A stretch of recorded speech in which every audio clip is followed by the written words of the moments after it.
Today's topic is, does consumer adoption of EVs like Tesla destroy the metrics of the oil industry? This is Greg for Teslafaninsight. Thanks once again for joining us. If this is your first time on our channel, please take time to like and subscribe. If you're a repeat visitor, welcome back. Also wanted to note that the Patreon supporters are greatly appreciated. What you'll notice is that our running footage behind is actually footage of Teslas in several Asian countries, and it's the focus of our show today. So over the last, let's say, 2 months, we've had a long-running process where at least 20 of our viewers have mentioned to us that there are some excellent articles relating to the fact that consumption of fossil fuels is reduced by the increasing use of electric vehicles around the world. And there are some numbers thrown around regarding if in fact you have increased use of EVs, that increased use, let's say Tesla is selling 100,000 vehicles every 6 months, or well, actually at 400,000 per year. Every quarter, Tesla's at 100,000 vehicles. And then you add up the other EVs that are selling well. And the thought process then is that all of that consumption of EVs will eventually start destroying the consumption of oil. There's one analyst from Paribas that did a report that suggested that within 20 or so years, because of EV adoption and the use of renewables to fuel those EVs, we'll actually see oil prices in the $9 to $10 a barrel range because demand will be reduced so greatly. So we sort of have been getting this analysis on numerous occasions, and the thought process was I really liked the reports that I had seen, both written articles from journalists as well as reports that we were receiving from analysts sort of analyzing the future of oil consumption and how that affects the oil companies, et cetera. I wanted to note that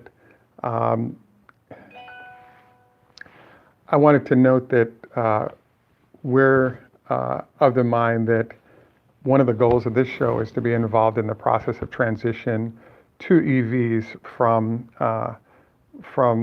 I guess, ICE vehicles or other types of vehicles, because we think it impacts the planet greatly.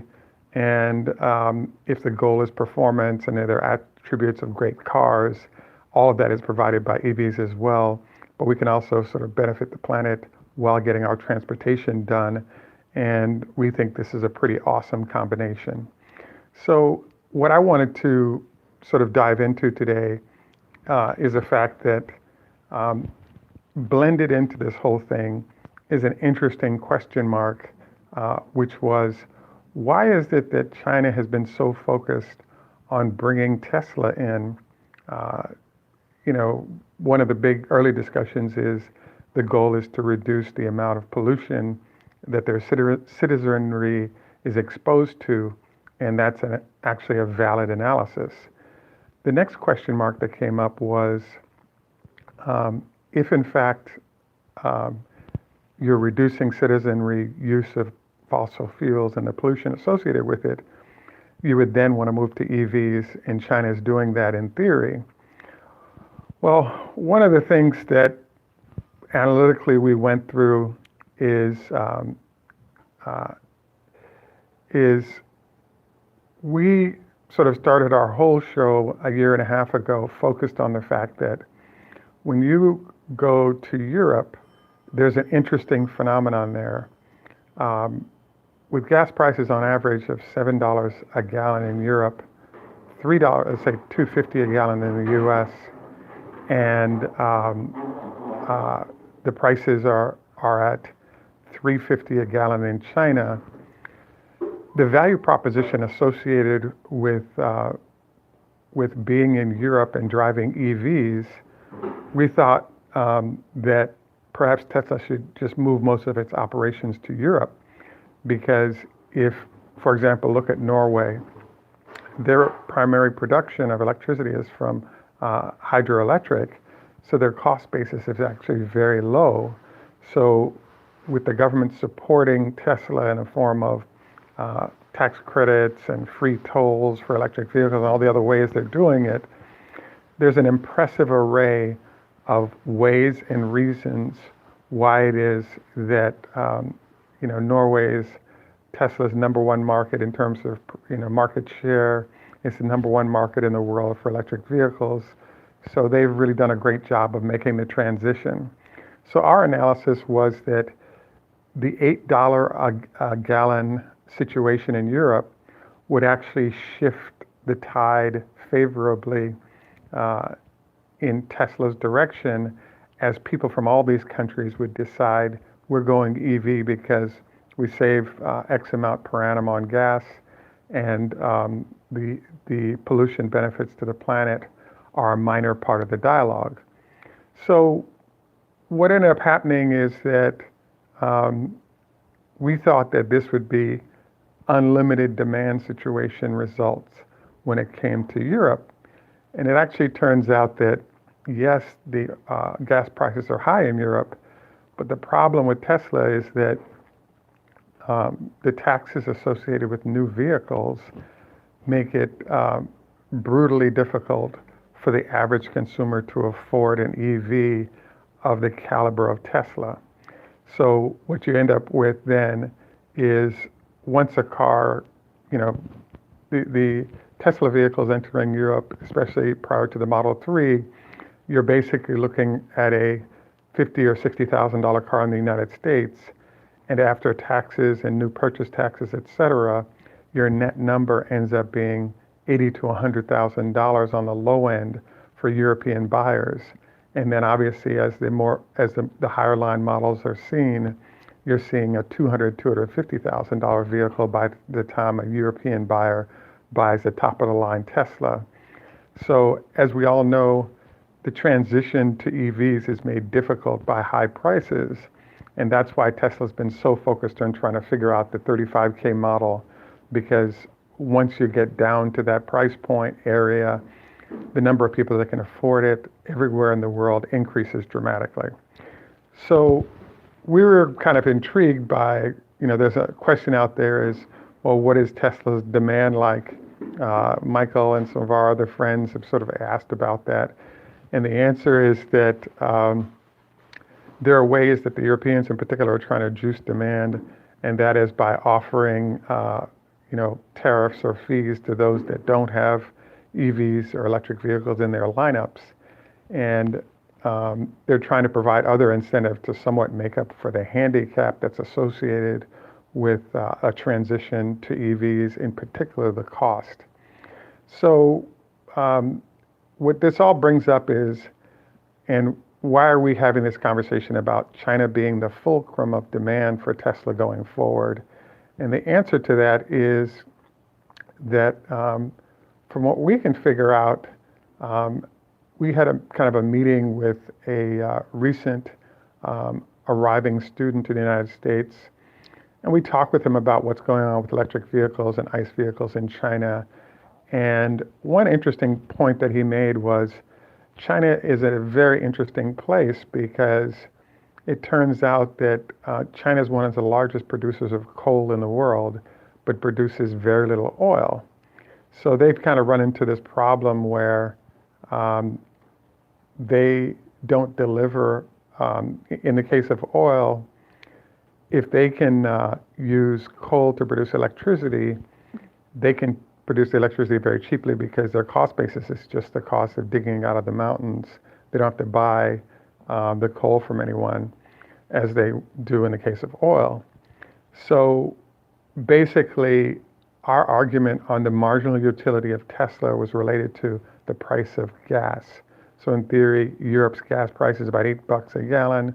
So in theory, they should have a huge amount of demand for Tesla's cars, which is actually, there's a lot of demand there, but it's muted by the fact that the taxes are so brutal. So I bring this up because the the question was, why is China so hot and heavy for Tesla in every way? And the way we can calculate it is that um, Tesla helps facilitates China move away from oil consumption. Number one, what we saw number-wise is that China has become one of the largest renewable energy sort of producers in the world, be it hydroelectric power or solar panels or other methods in that regard. So what this results in then is China is really trying to regain control of itself by shifting to, renewables and coal.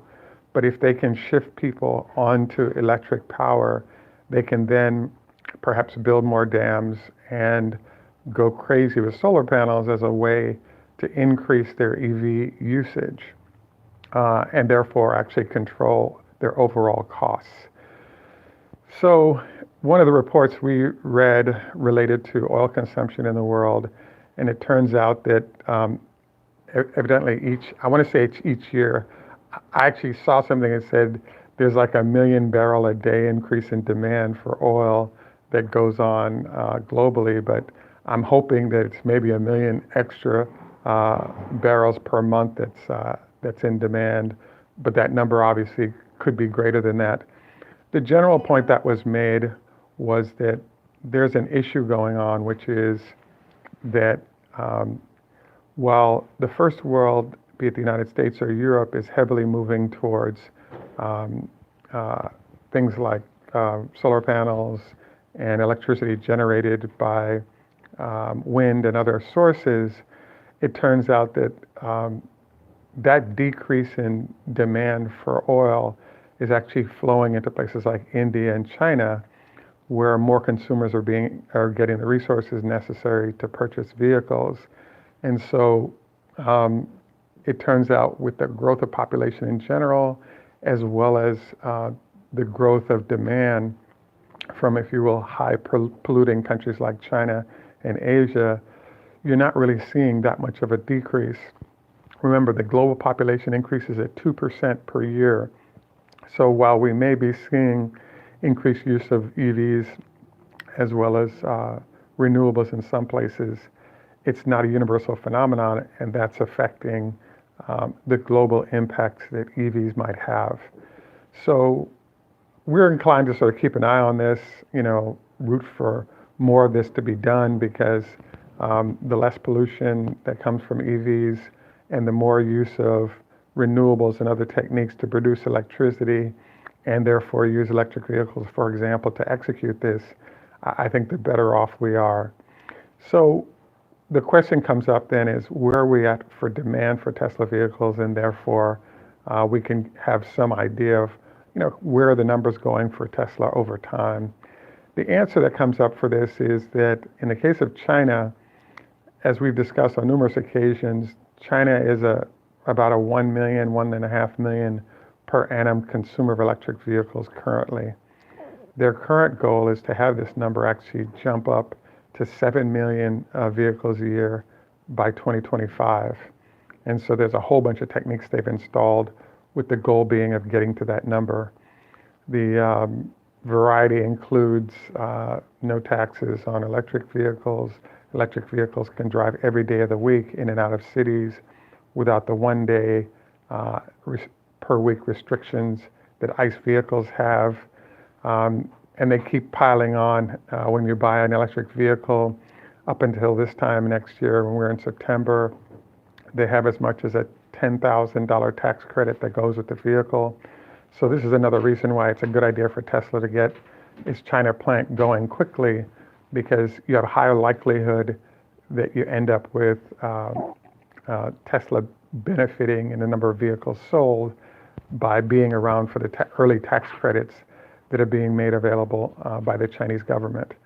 So it's an interesting set of points, but basically what's happening right now is that based on the number of vehicles that can be produced and at the highest quality, there's kind of unlimited demand right now when it comes to ICE vehicles,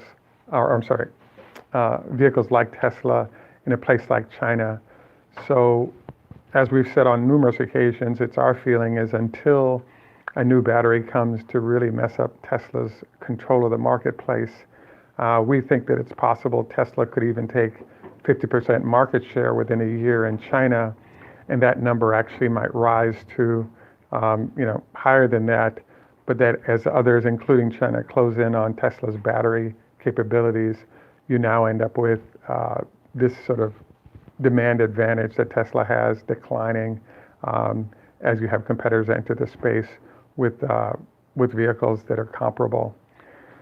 So our overall thing is that we love the articles you guys have been sending us related to new developments and how EVs are big time affecting demand for oil, and therefore as that demand is lowered and we switch to renewables, we now end up with increased oil or decreased oil demand, increased renewables, and we basically end up with a Tesla impacting greatly what happens on the planet.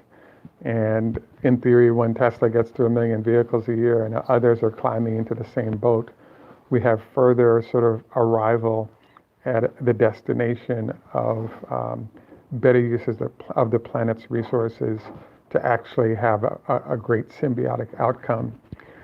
So I'm actually looking forward to you guys' comments regarding this story. Like I said, we've seen at least 10 sort of posts or attempted posts by folks that wanted to get my opinion on it.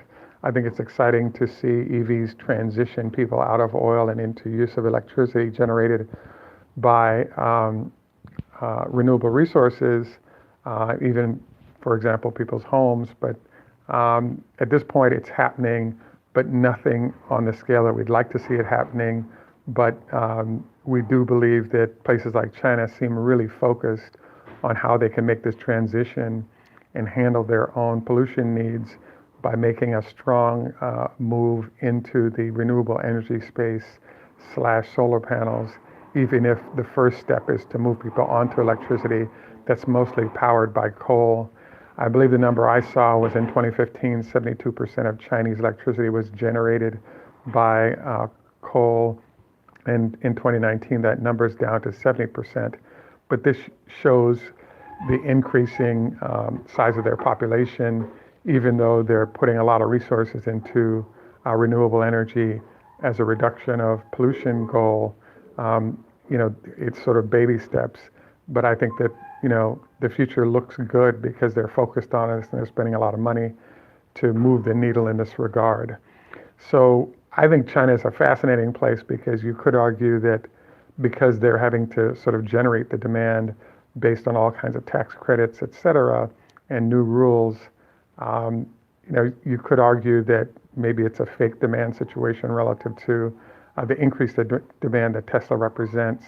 But it's demand nonetheless, and we think it's awesome that this is happening, and hopefully we don't see them stopping in this process. The next thing we wanted to sort of dive into briefly is the Porsche Taycan just came to market. And it's interesting because we saw a whole bunch of numbers that suggested that this vehicle was going to come out and not even be able to perform as well as the Model 3, even though you're paying $150,000 per car.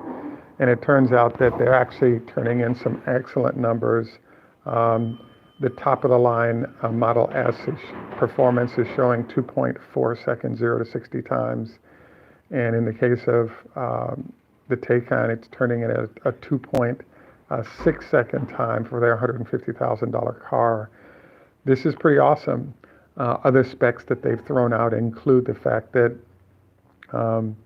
they actually have an ability to do 15 to 18 minutes recharge issue.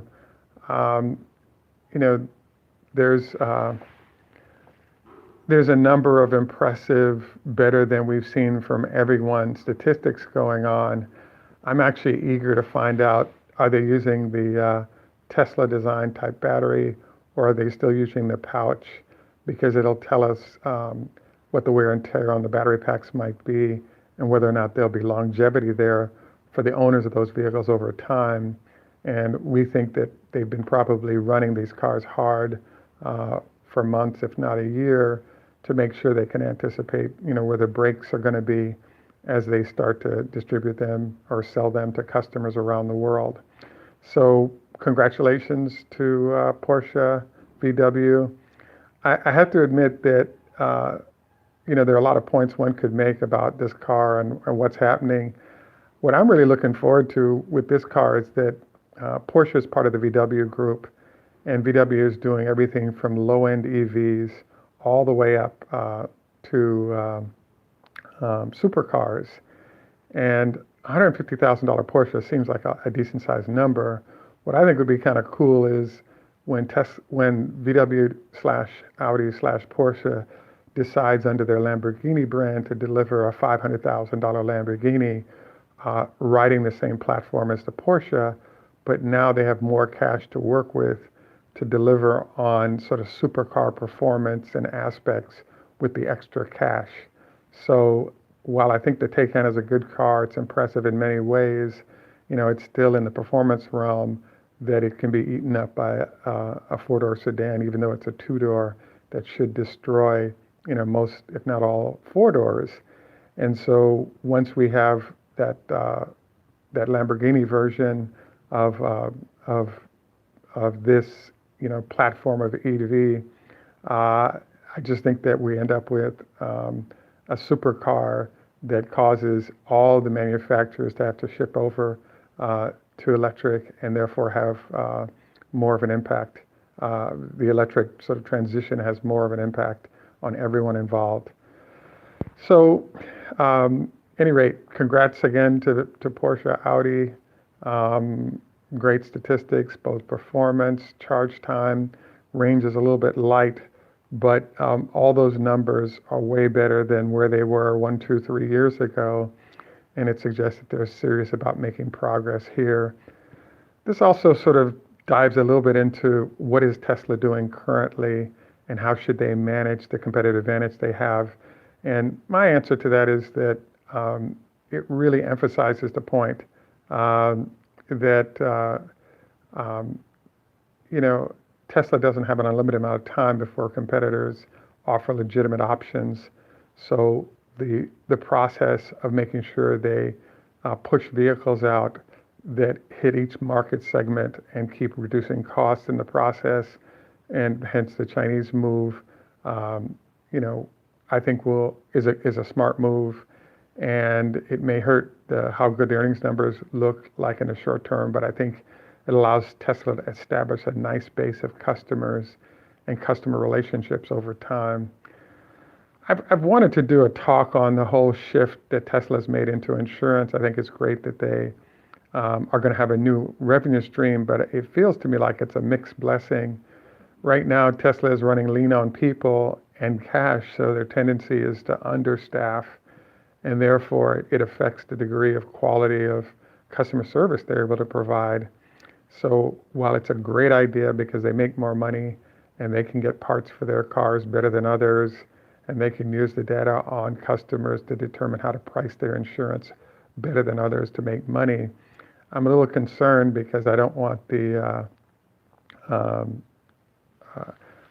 the transition into a new line of business that they're not experts at to potentially jeopardize the brand by delivering poor quality stuff that ticks off customers going forward and sort of hurts their customer relationship that they are trying to manage now, given some of the defects that are rolling out on the car side of the house.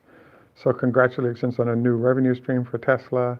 I hope we have a lot of customers who adopt it and are happy with the product given, and that way we can have the company doing better as well. I'm nearing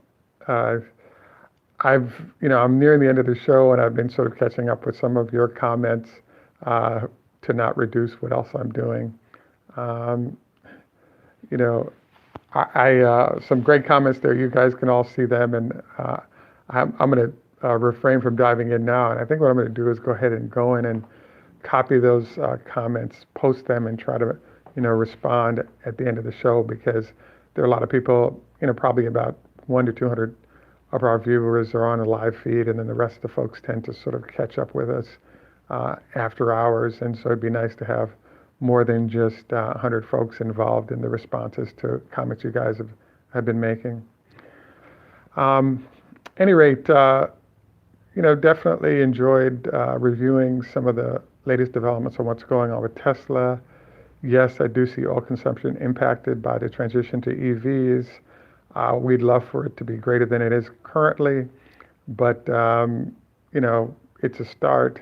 And as we see growth in the number of vehicles Tesla is putting out in the marketplace, I think it'll continue to be making a difference, and we're looking forward to that difference. Very much looking forward to all of your comments afterwards. Please take time to like and subscribe. Patreon support would be greatly appreciated. And we also like suggestions that you guys have of topics we should cover. It definitely affects what we choose to cover, etc. This is Greg for Teslafaninsight. Thanks once again for joining us. Tschüss German, au revoir French, Lehitrot, Hebrew, Hoda Hafez, Farsi, Srazvice, Russian, Ni Hao Ma, Chinese, and in Jamaica we say enough respect wa goodman. So all of you would like me to introduce my ending in your language as well, please feel free to leave a note, with what the greeting is, and I can look it up to make sure it's not a curse word and I get in trouble. And then I can work to integrate that in as I learn how to pronounce as well, because we definitely like to keep learning and growing. Remember, 25 leg lifts on each leg before you get into the day today. Don't go to bed within 4 hours of eating, preferably 4 hours, but 2 hours if you can, so the food digests. And we look forward to our next conversation. Have a great day, and bye for now.